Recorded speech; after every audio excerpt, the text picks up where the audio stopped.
Listen, guys, we're not doing things your way tonight. We're doing things my way. This is not your house. This is mine. The WWE? Oh, it's about to change. 8,000 WWE fans sold out.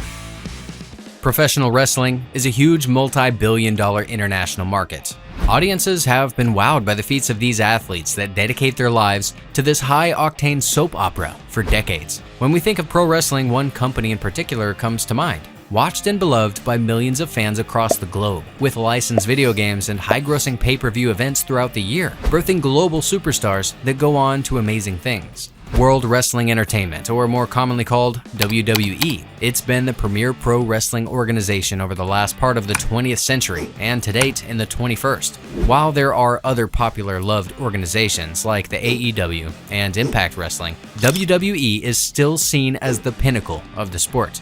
But WWE has plenty of secrets, some darker than others, and today we'll explore how this giant of professional action sports creates its drama, and whether they've had their athletes' best interest at heart over the art of making money. This is WWE Beneath the Surface. The loser of this match tonight leaves WWE. Started in 1952 by Jess McMahon and Toots Mondt, and then called Capital Wrestling Corporation, things have only gotten bigger and better over the years.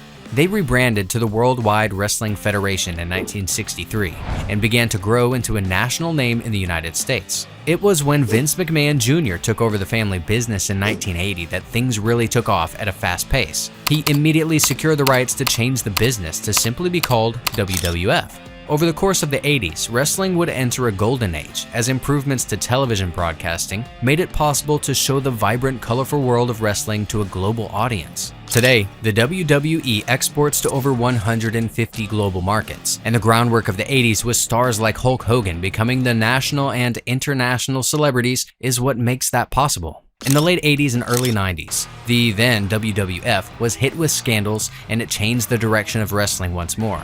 A number of athletes claimed that they were pressured into taking performance-enhancing drugs by the leadership. Although McMahon was eventually acquitted, it is common knowledge and was confirmed by stars like Hulk Hogan that the use of steroids amongst professional wrestlers was extremely common during this time. In order to get away from this bad press, McMahon decided it was time to refresh the roster, bringing in names like Bret Hitman Hart, Shawn Michaels, and The Undertaker as the new young stars of the sport with a harder-hitting show, featuring more controversial storylines. By 1997, rival organization WCW had broken onto the scene and stolen talent from the WWF roster, including longtime superstar Hulk Hogan. McMahon was forced to tweak things yet again. The business was prospering much more so when WCW was going head-to-head with WWE. That's when another golden era for the WWF happened.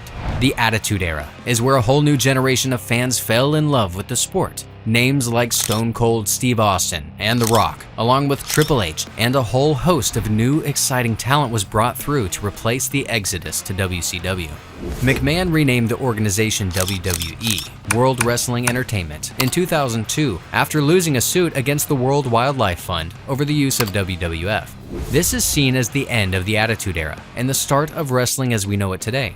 With 1 billion households around the planet tuning in each week, it's needless to say that WWE is the true peak of sports entertainment and looks set to continue being so in the future. Despite the success of the business, it hasn't always been the best written show out there. These guys could come in to WCW and just literally carve whatever they wanted out. The writing on WWE's regular promotion shows, namely Raw and SmackDown, isn't always the most sophisticated. In fact, sometimes the writers seem to just take a wrestler's bio and have them repeatedly remind everyone of their achievements to fill out the screen time. The Miz has, over the years, been quick to remind the audience and his fellow talent how many times he's won the Intercontinental title. Sure, it's great to have a diverse amount of champions, but when everyone's winning a belt, it's just lazy storytelling to have them remind everyone of their successes week after week to create intrigue. The writers are also guilty of often telling stories that aren't stories at all. The formula is often just the creation of a premise, which is repeated until the conclusion of the so-called story, like the writing surrounding Logan Paul's appearance in the ring, and his beef with Seth Rollins, for example. There was no intrigue. Just Seth saying he didn't like Paul as an outsider, and there wasn't any more story to it, just that premise and the match, and that's it. Sure, this isn't always the case, and some of it might be to appeal to the widest possible audience, including those that aren't looking for complex plot lines, but the storytelling is next to non-existent at times. The writers have even admitted that they don't like the content too. The only man who sells empty boxes is The Undertaker. In his legendary Talk is Jericho podcast appearance, Jon Moxley ripped apart the WWE creative process. When he texted a writer, "I f***ing hate that," the writer simply replied with, "I know." Really, meaning, yes, it sucks, but look who I'm working for. The truth is, a lot of the writing is done to appease McMahon, Guy was trying to cast a spell on me, you know, like a wizard or something. who favors these more basic, low-level storylines to something more complex. That said, he has, over the years, been quite keen on controversial storylines. Take allowing Hornswoggle, a wrestler brought in as a sidekick to Fit Finlay, who has a form of dwarfism, to become the cruiserweight champion right before it was retired. Not only unrealistic, but also, to some, making a circus show from someone with dwarfism. Then there was Backlash in 2006, a pay-per-view where Vince and Shane McMahon were due to square off in a match against Shawn Michaels. And God? Let's try, he's the holy roller. Oh boy. He's the hipster from heaven. He's the man upstairs from the kingdom of heaven. Please welcome God. Instead of simply allowing it to happen as scripted, Vince declared him as more powerful than God, even making an attempt to prove his point at a church service, which seemed to take things one step too far for a lot of fans. It's not just lazy writing and controversial storylines though. There's a darker underlying secret in professional wrestling that nobody, not least the WWE, is talking about. Much darker than the stories being told on screen. If you want to overtake McMahon and kick his ass, well then I need some players.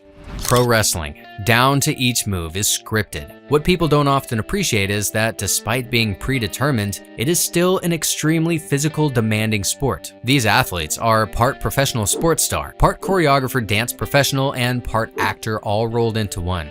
Unlike other sports stars, they don't get an off-season. Wrestling is a year-round deal, and you're often on the road away from friends and family, picking up and dealing with minor injuries all the time. It can be a lonely career for many wrestlers, which often leads to dark places. Addiction to painkillers, recreational drugs, and alcohol can be quite common. Over the years, there have been several high-profile tragedies surrounding WWE stars. The most shocking was in 2005. Eddie Guerrero was set to fight in a three-way bout for the World Championship against Randy Orton and Batista. Sadly, Eddie never made it to the ring, and he passed away in his hotel room. He had struggled with addiction in the past, and this took its toll on his heart, causing him to have a cardiac arrest and die.